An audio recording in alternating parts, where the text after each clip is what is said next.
Hello කොහොමද ඔයාලට බලමුද අපි අවුරුද්ද දවස කොහොමද ගෙවුනේ කියලා.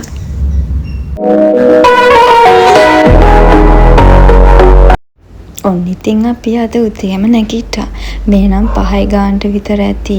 බලන්නකො අහසේ ලස්සන දේ දුන්නකුත් පායල. ඔන්න ඉතින් දැන් මම කරන්න යන්නේ මගේ ආසම වැඩේ. මතකද මම මේ මල් ටික ගන්නකොට මේවා හොඳට පිපිලා තිබුණේ නැහනේ. හැබැයි එදා උදේ වෙනකොට ලස්සනට මේවා පිපිලා තිබුණා. ඉතින් මම ඔන්න ඔය විදිහට ඒ ටික ග්ලාස් වලට දාගත්තා. ඊට පස්සේ දැන් නැකත් වලාවත් ටික ටික ලං වෙන නිසා අපි හාල් ටික සෝදලා කරලා එහෙම තියාගත්තා. ඔන්න දැන් තමයි ආහාර පිසීමේ නැකත් වෙලා උදා වුණේ. ඉතින් ඔය වෙලාවේ නම් මම චුට්ටක් බඩගින්නේ තමයි හිටියේ.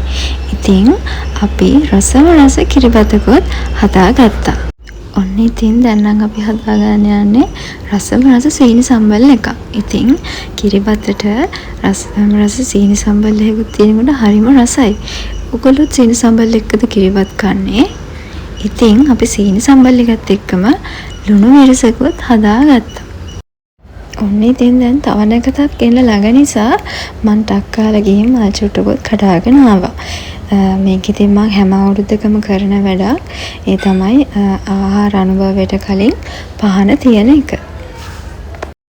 ඔන්න ඔය වෙලාවේදී ආහාර අනුභව නැකතත් ලං වුණා.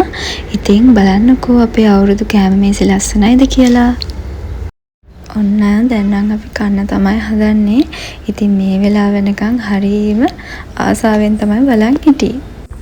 ඔන්න ඉතින් මේ වෙලාව නැකත් වෙලාවත් ඉවර නිසා අපි හදපු රස කැවිලි ටිකක් අසල්වැසියන් එක්කත් බෙදාගෙන තමයි ඔය ලෑස්ති වෙන්නේ. ඉතින් මේ තියෙන්නේ මම එහෙම ලෑස්ති කරගත්තු එක කැවිලි පිඟානක්. ඔන්න ඊට පස්සේ අයියලත් කෝල් කරලා කිව්වා අයියලා එනවා කියලා. ඉතින් ඊට පස්සේ මම ෆෘට් ජූස් එකකුත් හදුවා. ඉතින් මේ තියෙන්නේ ඒ ෆෘට් ජූස් එක. ඉතින් මේ දවස්වල අවුවයිනේ. ඉතින් මෙහෙම දෙයක් බොන එකත් හොඳයිනේ. ඉතින් ඔය නම් තියෙන්නේ එදා රැට කාපු කෑමක්. ඉතින් ඔය විදිහට තමයි අපි අපේ අවුරුද්ද සැමරුවේ.